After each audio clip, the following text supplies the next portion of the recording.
The Jordan River has long been a source of religious and cultural significance, but recent events have brought something unexpected and terrifying. As the river dried, what emerged from its depths horrified many people. The water is disappearing. The Jordan River, once a mighty barrier and a source of life, is turning into a trickle. And while environmentalists are panicked, biblical scholars are absolutely stunned by what is coming up from the dry earth. It is like a time capsule has cracked open. We are finding things that date back not just thousands, but hundreds of thousands of years. From the true route of the Exodus to the remains of meals eaten by lost species of humans, the drying river is rewriting the past. And you won't believe what they found first. The stone giants of the South. But before we get to the riverbed itself, we have to look at the land that surrounds it, because this entire region is a graveyard of empires. Jordan is a land of contrasts where ancient history meets modern innovation, and that is not just something of today, it has always been the case. No matter where you look, there is something that would leave you speechless. One of the biggest discoveries to date has been that of Petra. It is a city carved into the red sandstone cliffs of Jordan over 2,000 years ago by the Nabateans, and it is a sight you simply will not forget. The entrance to Petra is through the narrow canyon known as the Sick, which feels like you are walking through a magical geological tunnel. The walls tower above you, blocking out the sound of the outside world, creating a suspense that builds with every step. Suddenly, the rock walls part, and you see the treasury, the most famous building in Petra. It is a massive, intricately carved structure that was once believed to hold hidden treasure. Although it is just a mausoleum now, it is still one of the most impressive things you will ever see. But here is the catch. The treasury is just the beginning. Petra was once a thriving hub of trade and commerce, and it shows in how the entire place is carved. It is no average handiwork. Years and years of intense labor went into it to make it what it is. Plus, it had to be made that way for it to have survived all these centuries. There is the Great Temple, which was dedicated to the Nabatean gods and was a place of religious ceremonies and rituals. Then you have the monastery, located high up on a mountain, a massive structure with stunning views. It was probably a temple, but little remains of its original interior today. There are also the royal tombs, which were carved into the rock for the Nabatean elite. The tombs are decorated with intricate carvings, and they are a testament to the skill and artistry of the craftsmen of the era. The most impressive of these tombs is the urn tomb, which features a massive urn-shaped structure carved into the rock. But despite all of that, one of the most fascinating things about Petra is its sheer scale. It covers an area of over 100 square miles, and it is believed to have had a population of around 30,000 people at its peak.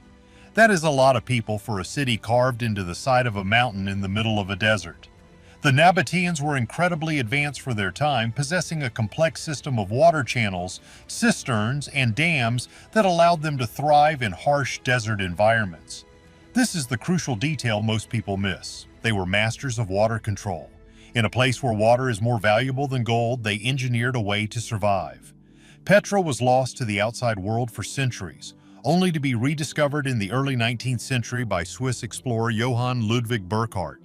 Since then, it has become a popular destination for travelers and adventurers from all over the world. It is a UNESCO World Heritage Site and a symbol of Jordan's rich cultural heritage.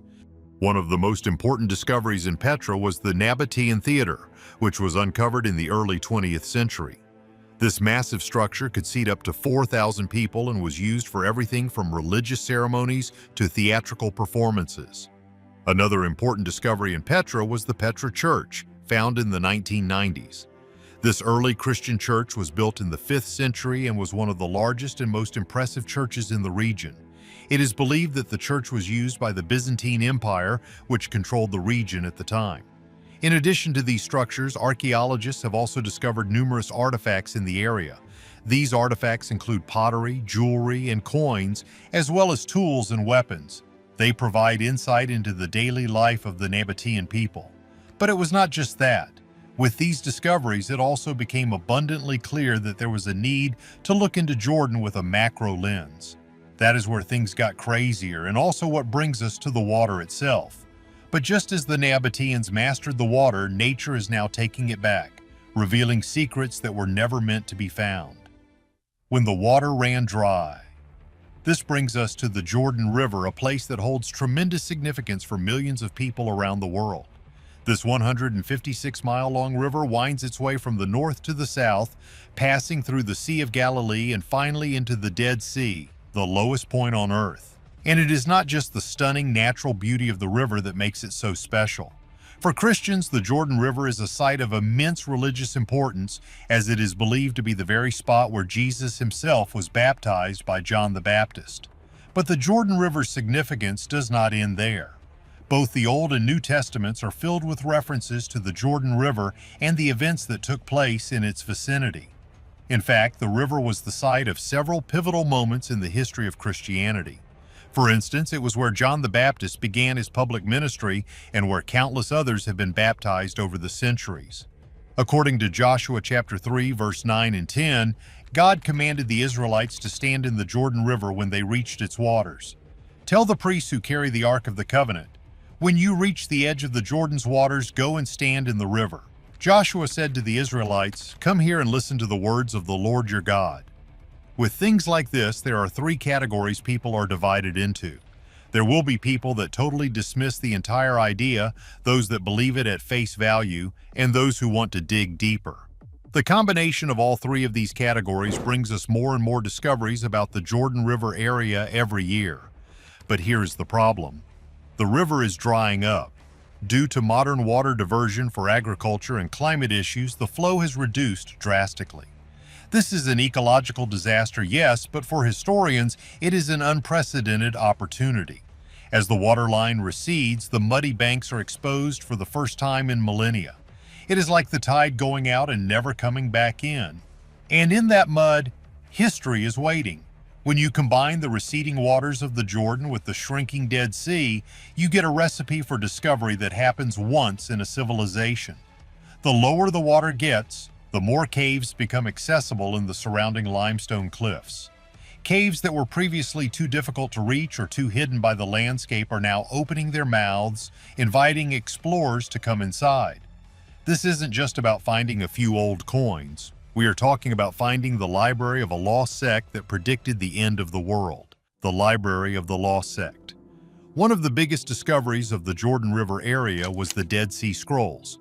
These ancient manuscripts, discovered between 1947 and 1956 in 11 caves near Khirbet Qumran on the northwestern shores of the Dead Sea, are approximately 2,000 years old, dating from the 3rd century BCE to the 1st century CE.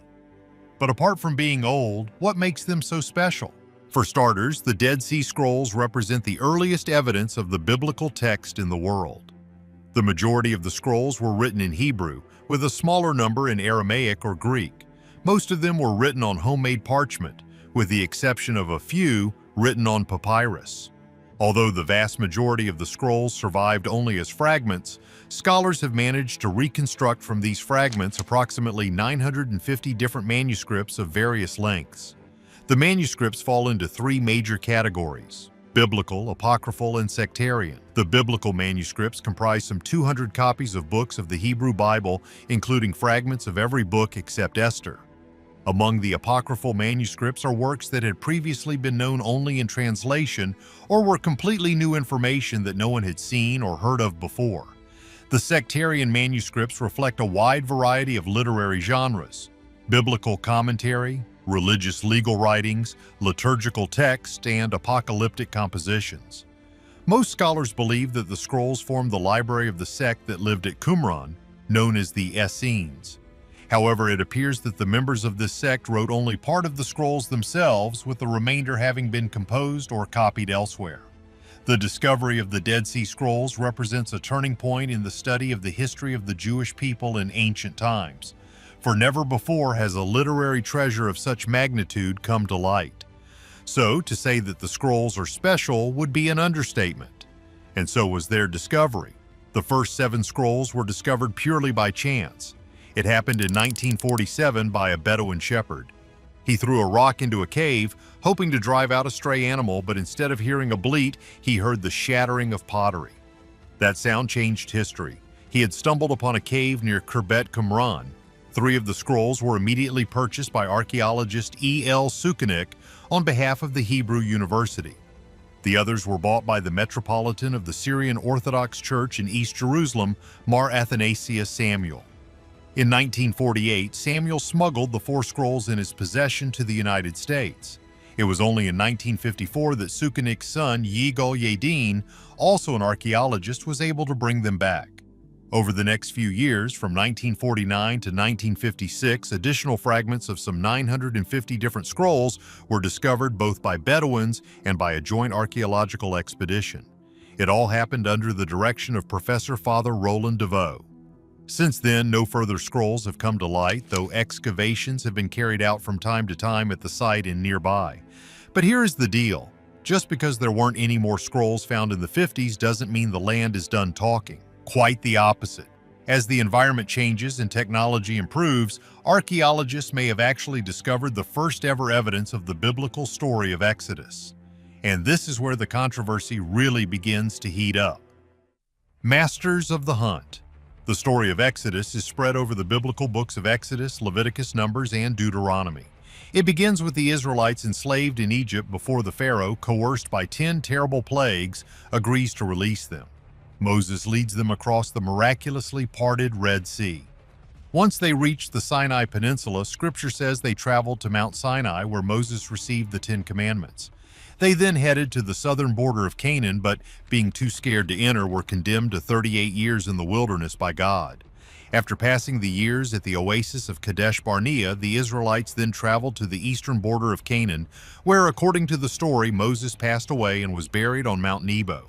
The subsequent book of Joshua tells the story of Joshua, who takes over the leadership of the Israelites, leading them into the Promised Land across the River Jordan and conquering Jericho. For decades, skeptics have pointed out a major problem. There is no historical evidence to support this account. A massive group of people wandering for 40 years should have left a trace, right? Well, experts are currently analyzing ancient ruins near the River Jordan that could be proof of a nomadic Israelite people crossing into the ancient land from outside. The site, named Kirbet El Mastara, is located just 5 miles north of Jericho and has been dated to the early Iron Age, which coincides with the traditional timeline associated with the Israelite arrival. So at least in terms of timing, this one checks out. Archaeologists have been examining whether the ruins are consistent with a newly arrived nomadic people. Pottery shards found on the site have been dated to the early Iron Age, and the ruins themselves, which have several low walls, are believed to be rudimentary stone fencing for animals. This is consistent with known nomadic practices. Dr. David Ben Shlomo, an archaeologist with Ariel University, and his American dig partner Ralph Hawkins of Everett University have a theory. According to them, this could explain why pottery shards were found outside of the stone walls rather than inside. They said the floors of the structures were virtually empty of finds, and thus we couldn't date them by conventional archaeological methods. So the structures might have housed animals rather than people who lived in tents around them. This one quote alone changes everything we would have normally thought about this area. Normally, when you look into old buildings and structures, you look at them as homes for people. But if they built elaborate housing for animals while they slept in temporary tents, it suggests a people on the move, a people prioritizing their livestock, exactly like the Israelites described in the Bible. It is not just that. The site's location and the harsh climatic conditions of the region make it more plausible that it was a nomadic settlement rather than a permanent one. The landscape is arid most of the time, and even in modern times, most of the population in the region are Bedouins. Additionally, temperatures in the area can easily reach a scorching 113 degrees Fahrenheit. This means that living conditions in the area may have been challenging and uncomfortable, especially for people who are not used to such high temperatures. The annual rainfall is also as little as 0.4 inches, so the area is likely very dry and arid with little water available for drinking or agriculture. Again, this would have made life in the area difficult for people who were not used to such conditions. The site is also isolated and shielded from view by surrounding hills. This could imply that a new population was settling in the area and was afraid of being discovered or attacked by other groups. It adds to the possibility that the people who settled in the area were nomadic and were looking for a new place to live away from other settled communities. The fact that the site is shielded from view by surrounding hills could have made it an attractive location for a new settlement, as it would have been easier to defend against potential attackers. All of the theories are consistent with settlers being there at least for a little while. Now, these discoveries might still seem like a bit of a stretch to some, but think about it. It only takes one theory to uncover massive mounds of information, just like what happened with the discovery of Petra. So things are no different here. That means that while there is a working theory, the researchers are going to need specifics so they can take a theory and turn it into proven facts. The archaeologists are currently working to confirm whether the site is as old as they suspect.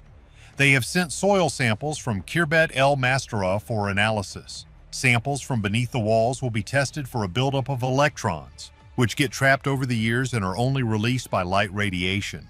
This is known as OSL dating, and it could reveal the exact age of the structure without relying on pottery. Meanwhile, samples from between the walls will be tested for elevated levels of phosphorus, which would be consistent with animal dung. These two things alone will be extremely helpful in confirming how old the structure is and what it was used for. It doesn't stop there, though. The archaeologists are also planning to excavate nearby Uja el Foka to determine whether it might be linked to the Israelite settlement of the region. But that is not exactly easy to do, as the archaeologists have to look for cultural clues that the site was indeed Israelite. It is very difficult since many aspects of the material culture of different groups, those from east or west of the Jordan River, may be too similar or not indicative enough. But by gathering the facts and testing the data they have, they can come that much closer to finding out if the story of Exodus was actually true or not. However, while this discovery is fascinating and matches the biblical timeline, the drying river has revealed something even older. We are talking about a time before the Bible, before writing, and before modern humans as we know them. The dawn of cooking. While the Exodus theory is still developing, enticing us with the possibility of tangible historical roots for biblical narratives, it turns out humans, or human-like creatures, might have existed in this area long before any scriptural timeline began.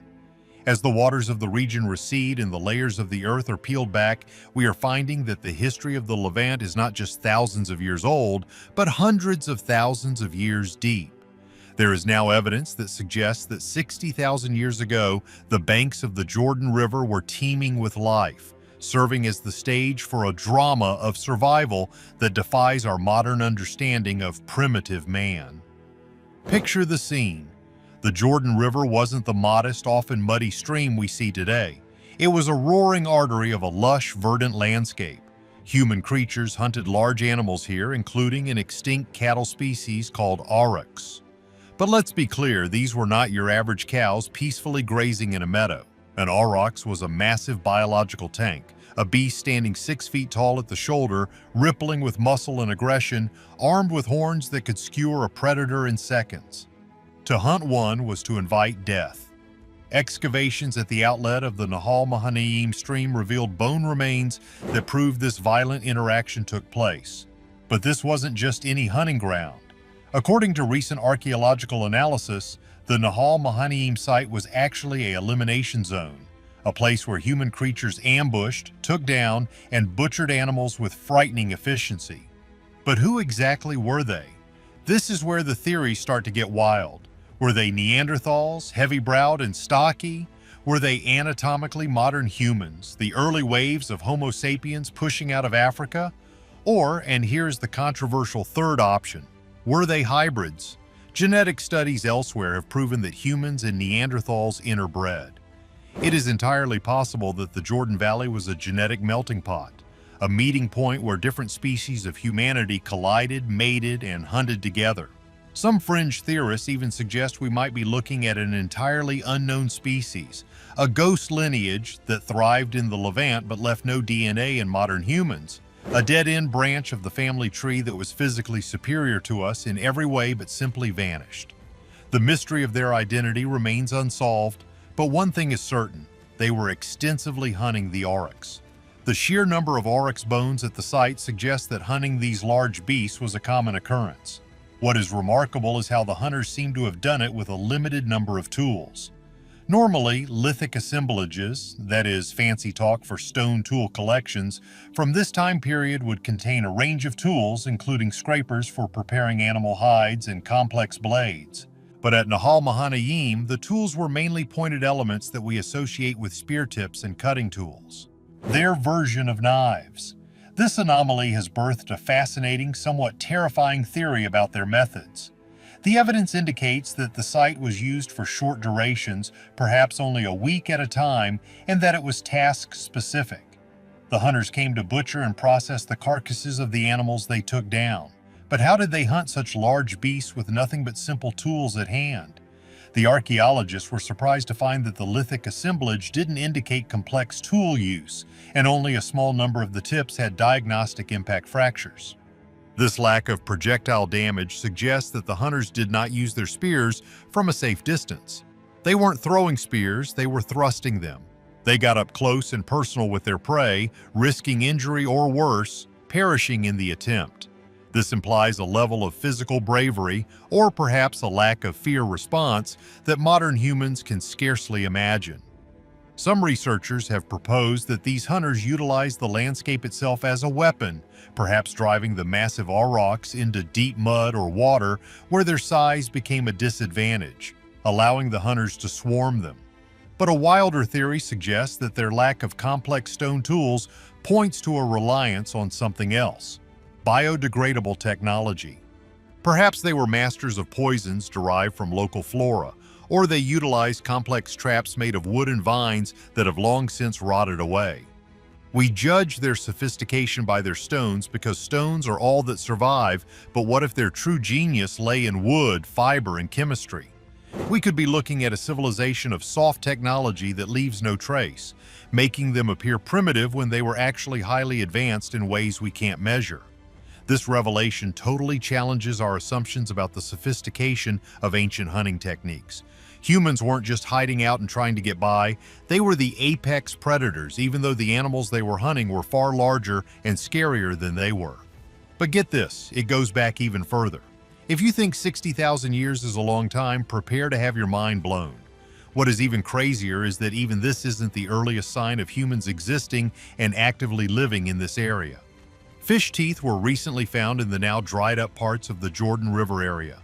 Some 780,000 years ago, let that number sink in, 780,000, prehistoric humans were found to have regularly gathered near the Jordan River in what is now northern Israel to cook and eat huge fish caught in the nearby Lake Hula.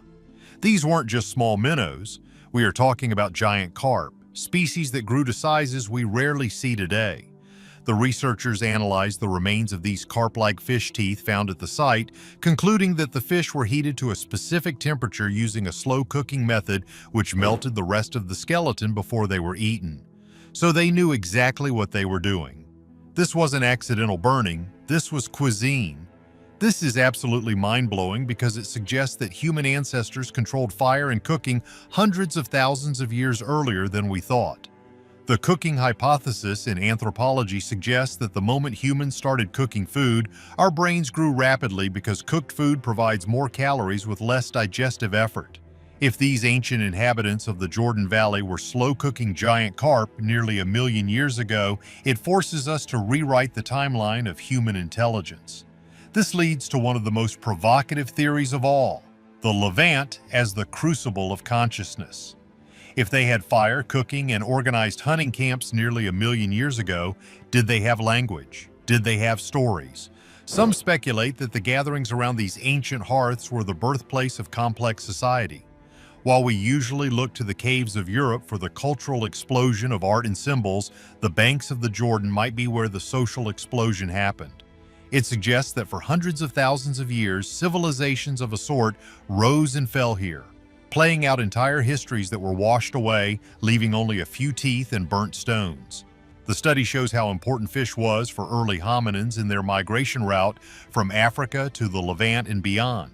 The findings also showed the huge importance of fish in the life of prehistoric humans for their diet and economic stability. It also proved that the ancient Hula Lake held fish species that became extinct over time. But beyond the biology, there is the question of the aquatic ape influence. While not a mainstream view, the intense reliance on the wetlands of the Jordan Valley supports the idea that human evolution was deeply tied to the water's edge.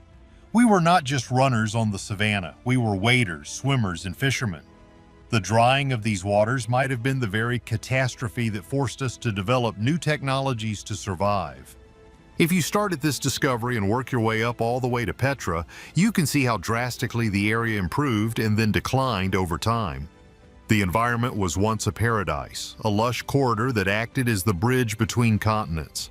The terrifying part is that if researchers and archaeologists weren't digging for more and more information over the years, chances are thousands of years of history would have just stayed lost. And this brings us to the most unsettling thought of all.